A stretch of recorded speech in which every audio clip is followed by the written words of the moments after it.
All right, so that's the overview and review, but let's get into the review part of this, what I think of this wing, what my experience was out there on the water, and this is my most exciting part of the video. I hope you guys like it as well. I hope you find it useful. I hope you find that I'm giving you accurate information. We do our best to really put it out there like it is, be honest, brutally honest sometimes, and this is a wing I can be super excited and positive about because it's an awesome wing.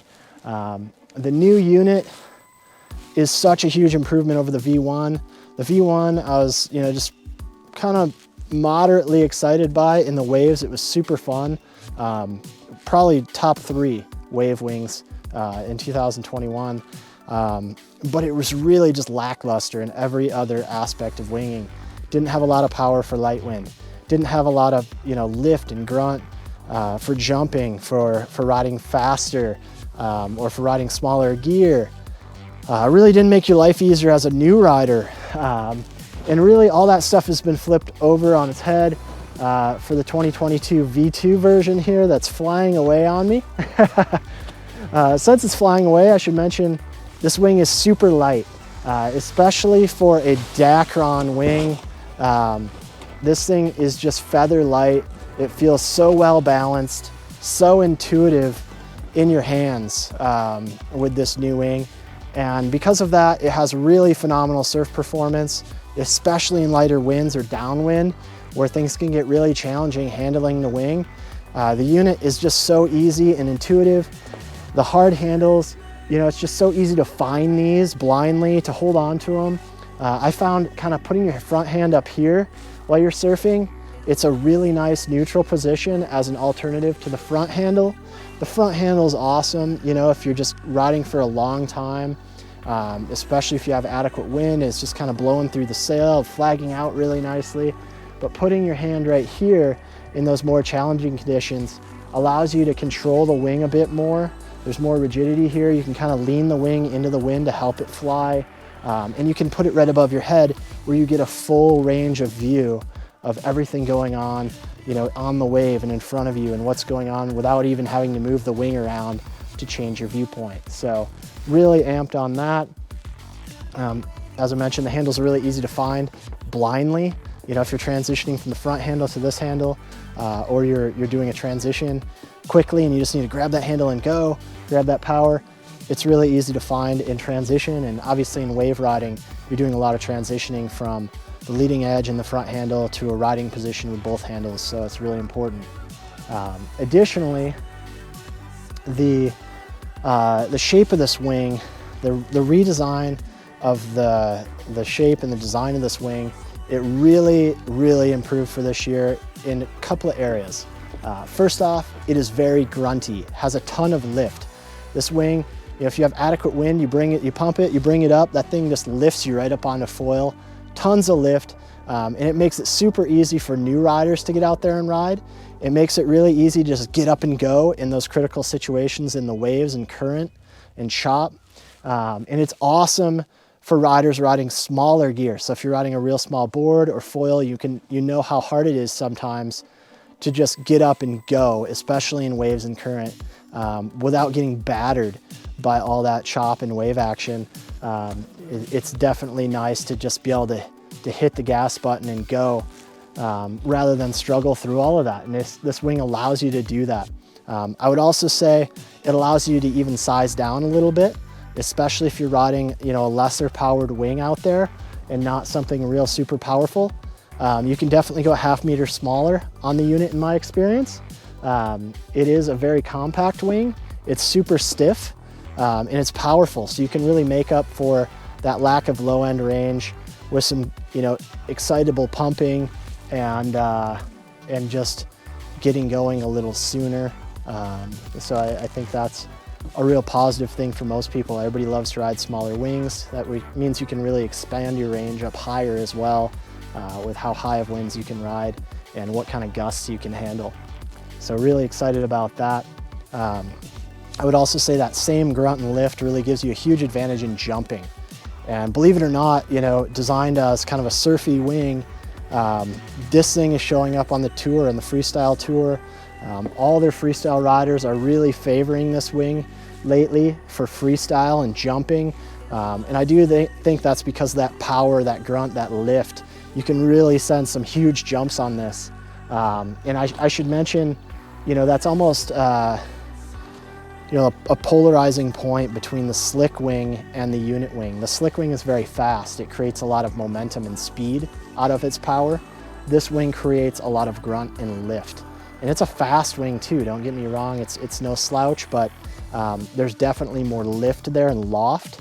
When you jump, it wants to send you straight up and kind of float you down rather than just relying on that speed and board speed and momentum, to ramp you up and then, come down a little faster.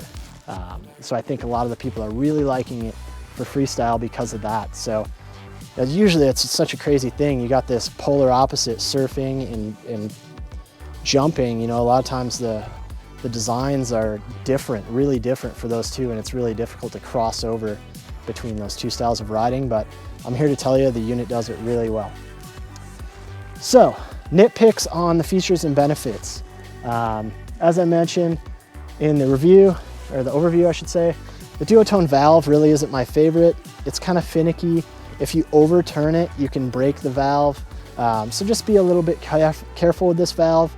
It dumps sufficiently, but not really fast as many other valves on the market that just unscrew and pop open.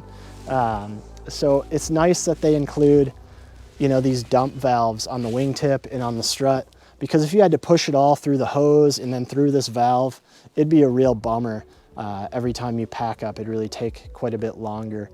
So thankfully they have these dump valves, which kind of solves that problem. Which brings me to my next point. These dump valves, whatever they're made out of, Duotone is making them out of something I think different than most brands out there. And in frigid conditions like we're facing here in Michigan in February, which I understand is pretty unique to the rest of the world, they get a bit stiff. And putting them in and out is really difficult without wrecking those dump valves. So I tend not to use them when it's really cold out. If I have to push it out the valve, that's fine. Most of our season here, it's no big deal at all.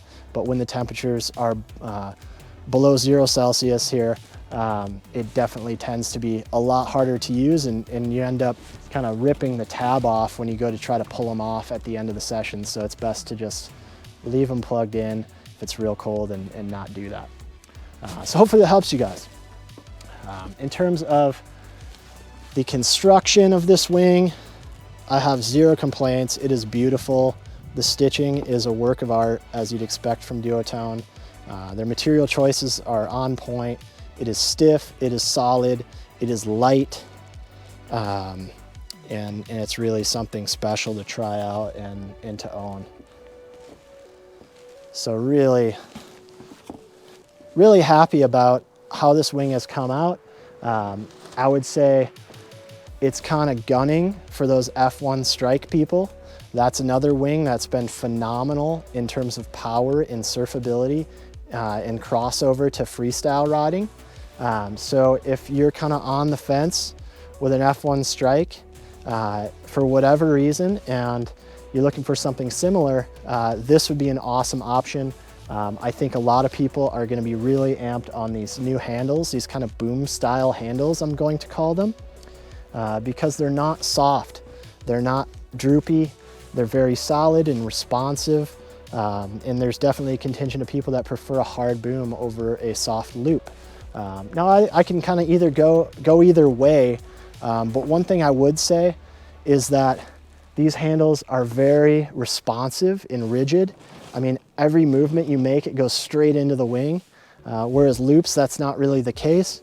On the flip side of that, with a hard boom like this, it's harder to grab with gloves on. This is something that's really unique, again, to kind of cold weather riders. So forgive me, you warm weather people. But hanging onto these with a 5mm glove or mitten is a lot more grip than it is from a loop, because for whatever reason, it just doesn't sink into that material as much. And you actually have to grip it a bit more, especially in terms of moving around. loop handles kind of drape or kind of bridle to your hand and keep you in the same spot, sort of. Whereas these ones do not. So it's easier for your hand to accidentally slide around with gloves on. It's no problem with bare hands at all. But in terms of, using it with gloves, especially thicker gloves, it's really a bit more fatiguing on your hands. So it's something to know. If you're riding in cold weather, you're riding with gloves or mittens, you're probably going to want a harness line with this wing, I would say, or take some shorter sessions or some intervaled sessions. Hey, I'm going to ride for 20 minutes, break, 20 minutes, break, 20 minutes, break, sort of thing. So yeah, that's just been my experience, my 2 cents. Some minor differences between other stuff on the market. So yeah, that's the Duotone Unit V2. I hope you guys all like it. We have some of these in stock right now as I'm talking about this video, but they are a hot wing, so jump on it quick. If we do not have any of the size you're after, we will in the near future. We have a lot of these coming this year. This has been Tucker with MACkiteboarding Wing Wednesdays, and we'll see you next time.